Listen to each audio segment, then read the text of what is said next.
So here's my post office, and you'll notice that there is a board in front there. So around here, I'm going to get started. Talk to you some more on my way home. Volume 2 here of the post office trip. Friday edition. So, anyhow, I found out on the local Facebook group page for our small town here that some 4 people decided that they were going to break into our little local post office, and the alarm went off. And amazingly, our police force, we don't have our own station here in this little town, so it's very little police coverage, so they were probably betting on the response time being slow. But luckily they were here fast enough that they were able to catch them red-handed. They had some 22 packages in their possession at the time that they were caught. Well, on this Facebook group, one of the assailants, thieves, was neighbors to one of the people that in the group, and they said, this was like 6 hours after it was reported, letting us know that they had all been released because apparently stealing 22 packages out of a federal building, a post office, didn't warrant being kept in jail, not even overnight. So that was probably a cashless bail situation where it's like, you didn't have any weapons on you. Nobody was hurt. The post office wasn't open. This was at like 4:30 in the morning. And I don't know, maybe they added up the value of the 22 packages and it came up to less than $950, because that's the thing here in California. So long as whatever it is that you steal is less than $950, then it's considered a misdemeanor and it's pretty much not prosecuted. So I don't know what all was behind their release, but those are all the speculations. But in any case, it's certainly because of California's soft on crime attitude. And of course, when you're soft on crime, you're going to get more crime. But in any case, going back to my previous video, part 1 of my Friday drive time, that courage is contagious. And one of the things that I do to try and help spread that disease around, and hopefully not COVID, because you can't spread COVID if you don't have COVID. I work from home, so my husband works in a place where they do require him to have an N95 mask on, and my in-laws stay at home, so we really rarely go out, so we're not exactly high-risk people. Plus, I'm also pretty convinced that we've all already had it. Though I didn't get tested because it was going to take 5 days to get a test scheduled, and I figured at that point I'll be better anyway, so, and sure enough I was. But in any case, one of the ways that I try and spread courageousness and courage is by not wearing my mask. And I'm in Kern County in California, and we're a bit more Republican in our outlook up here anyway, but sometimes I do have to go into LA County because that's where the larger towns are, the closest larger towns to us. But even there too, try to not wear a mask. And there are a few other people out there, but I just figure, the more people see people not wearing the mask, the more likely they will be to not wear their mask. They're already saying, they're admitting what we were pointing out at the beginning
PX in the area.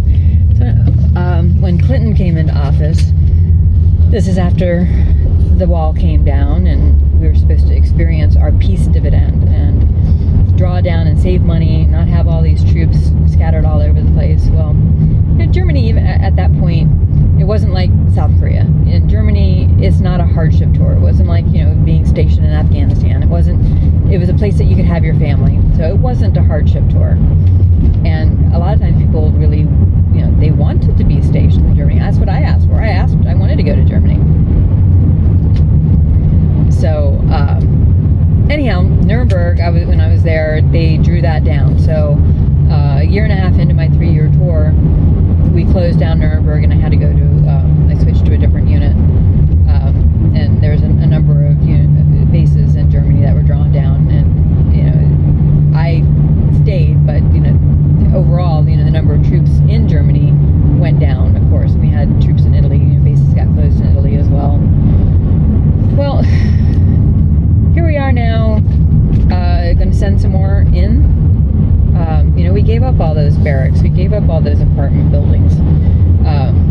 Instead of being able to have that presence there of force of our soldiers being able to, have their families nearby, but yet still be within, 50, 100 miles of the Russian border. Now we've got to take troops from the States, and now it is going to be a hardship tour. Plus, of course, we're telegraphing to Russia exactly what we're doing and that'll help raise tensions with Russia all the more, instead of, what would have happened if we had just gone ahead and kept troops there. It's always good to do drills and training exercises with our allies, and by cutting down the number of troops, we've not been able to do those kind of exercises. So I don't know exactly how much of a peace dividend it turned out to be by closing down those bases. But I know that Biden is an absolute idiot for telegraphing, oh yeah, we're gonna send some more soldiers over there, but there's still room for diplomacy. He's doing so poorly here. It's like you got to find something to divert people's attention to. Kind of what happened with Clinton. So again, I'm stationed in Germany, and Clinton is doing horrible, and the scandal with Lewinsky was coming out, and all of a sudden we get into Bosnia and we do strikes in Kosovo and things like that. And I got to then spend a year of my 3-year tour that was supposed to be in Germany. A year of it got to be in Bosnia. And I don't know how necessary that was, or how much of it was manufactured by Clinton to take the pressure off of his other political trials. And I just have a bad feeling that Biden is taking a page out of the Clinton handbook here with us. And people are going to suffer. Our soldiers are going to suffer because of it. So please keep them all in your prayers. Well, anyhow, this is going to be the end of part 2 of my driving video, because I'm home and I'm going to take the rest of the day off. Anyhow, sorry I haven't been on YouTube much. Please like, comment, share, subscribe, hit the notification bell, and just communicate with me. It helps motivate me to make more videos, if that's what you like. Then if you don't, then I guess don't. But I do enjoy making videos. I've just been very busy lately. Gotta earn a living. California taxes are just going to continue to go up. My dog came out, so now I got to worry about not hitting him. Oh, he found his ball. That's wonderful. Now I get to play ball with our dog, as long as I don't hit him on the way into the driveway. All right. Anyhow, talk to y'all later. Love you. Bye.